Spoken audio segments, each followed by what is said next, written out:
Chicos, ¿lo ven ahora? ¿Se ve el power? Está bien, listo. Bien. Una secuencia que estaba haciendo mal. Bueno, entonces, lo que vamos a ver en esta secuencia son los distintos procesos que implica la incubación y las distintas etapas que van más allá del hecho simple de incubar. Ahí hay una definición que tienen relacionado con lo que es la incubación formalmente, ¿no? Es exclusiva de los animales ovíparos, pero vamos a tener que tener en cuenta que cuando nos referimos a los ovíparos estamos hablando de una gama bastante importante, que incuban o empollan, como también se le puede llamar, los huevos, suministrándoles calor, temperatura y humedad y generando un volteo por las cuales proveen las condiciones para el desarrollo de sus embriones. En general, cuando se habla de empollar, es cuando se habla de sentarse sobre ellos. Pero hay que tener en cuenta que el término incubación, desde el punto de vista natural, en muchas especies implican otros formatos de incubación. De ahí que se los ha clasificado en 3 modelos: diferida geológica, también llamada fermentativa, mixta o combinada y directa. En el caso nuestro nos vamos a abocar exclusivamente a los animales de incubación directa, ¿sí? Pero para recordarle los que son, sobre todo porque los que van a cursar fauna lo van a ver, tenemos el caso de la geológica, que es la propia de los reptiles, y hay un grupo de aves, que son los megápodos, que son unas especies de pavas de monte, para que los ubiquen, ahí está en la imagen, que se ubican en un lugar geográfico muy particular, que es Sumatra y Borneo, que cavan pozos en los nidos del dragón de Komodo. O sea, utilizan un perfecto defensor y aprovechan el calor de las cámaras de incubación que generan los dragones de Komodo para incubar sus huevos. Se habla de una suerte de simbiosis entre estos animales, el gabón y los dragones de Komodo y otros reptiles grandes, porque los dragones no le comen los huevos y a su vez estos animales actúan como alarma para posibles depredadores de los huevos del dragón de Komodo, mientras aprovechan el calor generado por esta cámara para su incubación. En lo que se refiere a la mixta combinada, que son las llamadas cigüeñas cangrejeras o dogmas, son pájaros que se ven en nuestro litoral atlántico, inclusive algunas variedades. Lo que hacen en este caso estos animales, forman un nido muy rudimentario, lo ubican en una zona por lo general arenosa y de alta exposición al sol durante el día, y en consecuencia solo incuban en los horarios en verano, por supuesto, donde la incidencia del sol sobre la arena es menor, dejando el huevo expuesto durante las horas de mayor insolación directamente sobre este nido rudimentario en la arena. De manera tal de que durante prácticamente el día la cigüeña esta microcigüeña, digamos, puede alimentarse y llegado a las horas del crepúsculo o durante la noche, suministra el calor al huevo. Y la directa, que son las aves que en su mayoría nosotros conocemos, hay 2 grupos. El caso tiene 3 grupos, perdón. El caso tiene que ver con el animal que se encarga de incubar los huevos, y así tenemos el caso de la andrónica, o también la conocida como incubación del macho, que es la típica que realizan el ñandú, por ejemplo, el avestruz, o los iambuniformes, o sea, nuestras perdices.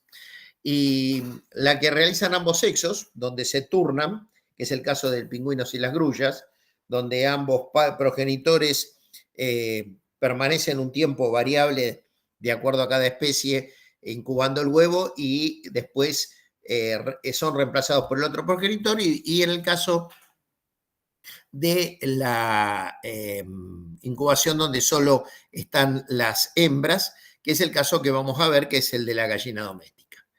En general, lo que ha hecho el hombre es desarrollar un modelo por el cual, llevando adelante el proceso de incubar, recurre a maquinaria que lo que suministra son las mismas condiciones o reproducen las condiciones en carácter estándar.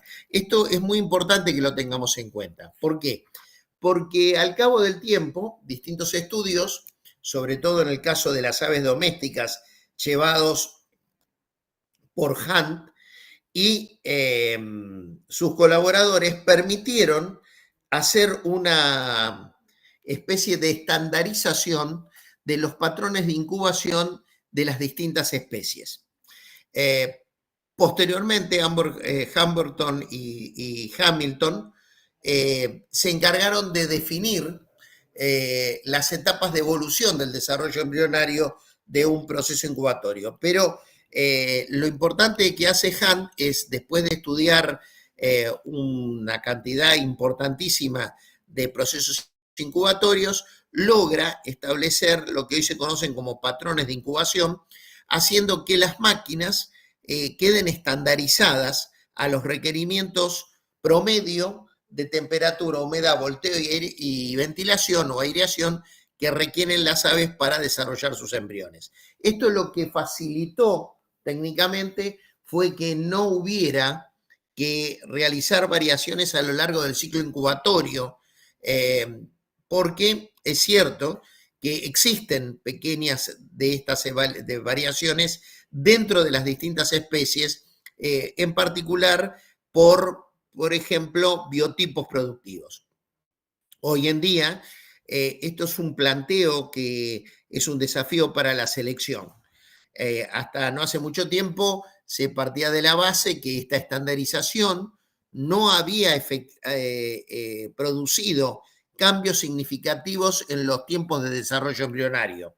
Y en consecuencia, la selección realizada, por ejemplo, sobre todo en parrilleros, donde el crecimiento de los embriones se demostraba que daban origen a un pollo cada vez más grande, se partía de la base de que, bueno, estos animales no habían variado sus requerimientos. Hoy esto está puesto en tela de juicio desde ya hace un tiempo y se habla mucho que en un futuro cada línea posiblemente va a tener que tener un ajuste en la incubadora. Algo que siempre se habló, que no era que el animal se ajustara a la incubadora, sino la incubadora, perdón, que la incubadora se ajustara al animal y no el animal a la incubadora.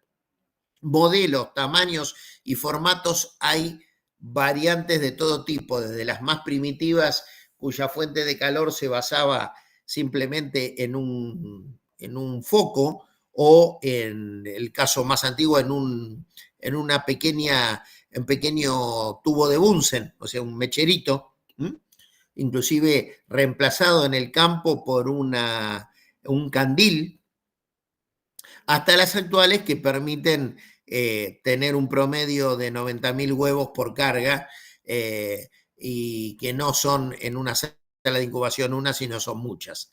Así que en este contexto vamos a pasar, bueno, a hacer un pequeño por qué hemos llegado a esto.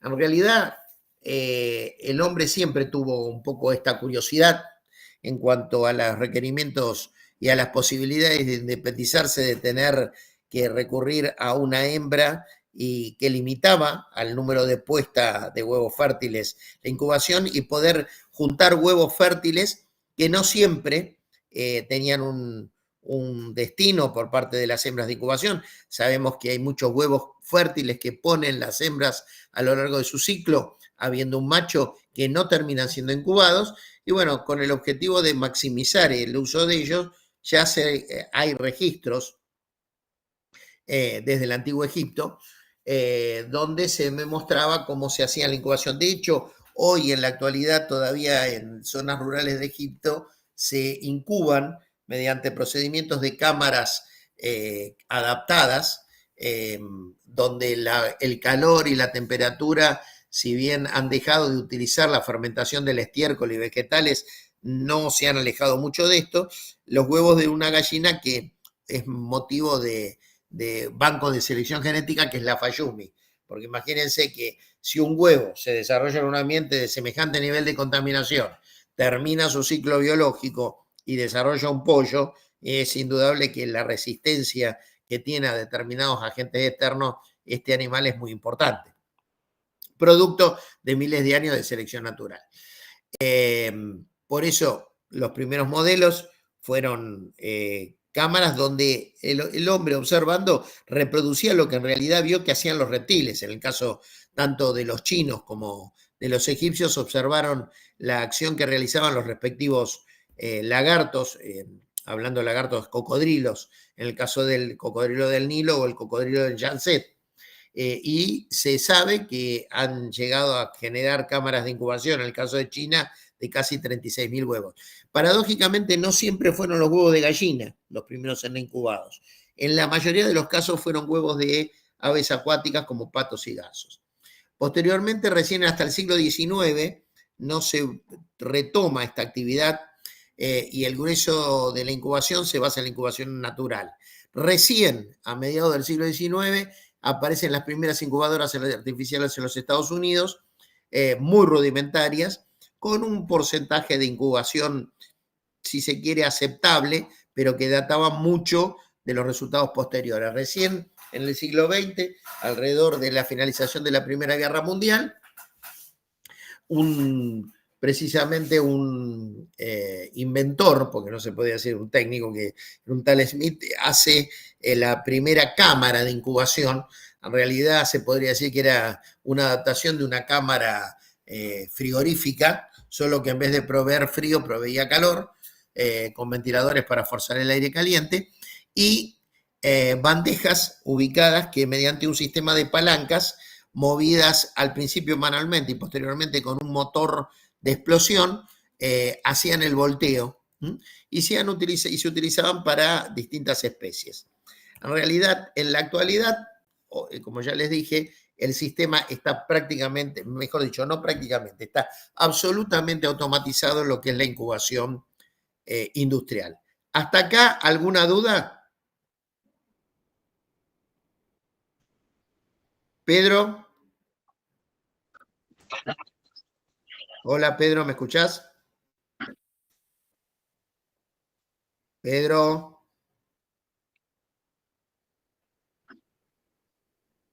Pedro, ¿me escuchás?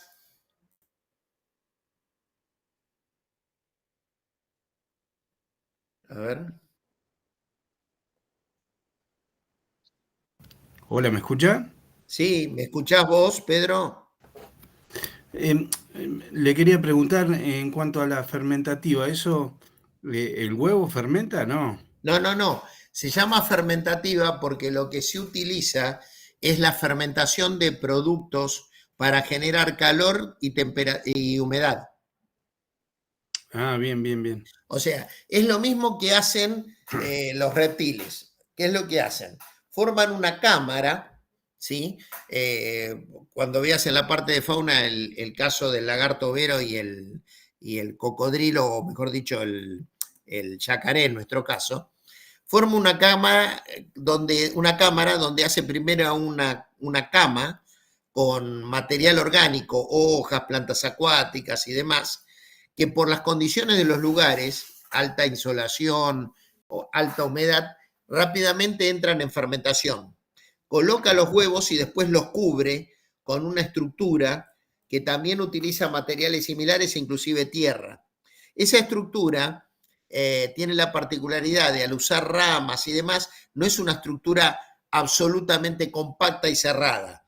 Establece, digamos, intercambio de aire, pero el Claro. ámbito interno tiene un nivel de cierre que, sumado al calor que le da el sol, ¿sí? Estamos hablando de zonas donde la temperatura es alta, se produce calor por fermentación, más el calor del sol, más la fermentación genera liberación de humedad y, por supuesto, al no ser estructuras cerradas hay intercambio de aire y en el caso de estos animales, por lo general, no voltean los huevos. O sea, la diferencia también radica en que en su mayoría no generan el volteo de los huevos. Está. O sea, los embriones no tienen el problema, estos los megápodos tienen esta característica, no tienen el problema de la precipitación del embrión, que es el motivo por el cual todo el resto hace el volteo, para evitar de que el embrión quede precipitado y adherido a las paredes del huevo, y esto dé origen a lo que podría ser, hablemos, un parto distóxico, ¿no? Claro, porque después, sí, sí. al adherirse, precipitarse, el embrión queda mal ubicado, no puede perforar la cámara de aire, gasta energía para romper el huevo de más, y por lo general es un embrión que se agota, o sea, es un pollito que nace muy agotado y difícilmente sobreviva a esta instancia. Pero esto lo vamos a ver ahora en las fases que implica el proceso de incubación. Está bárbaro, gracias.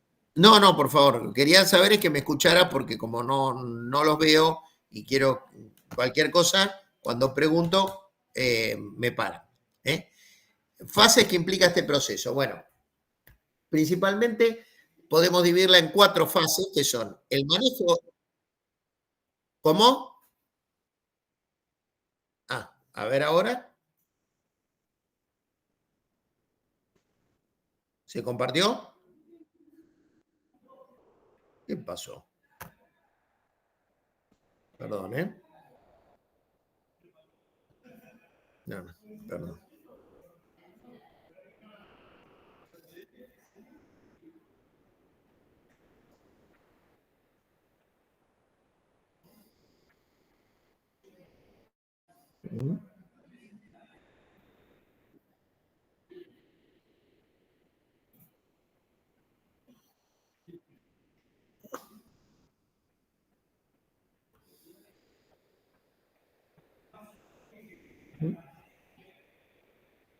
No sé qué pasó, ¿eh?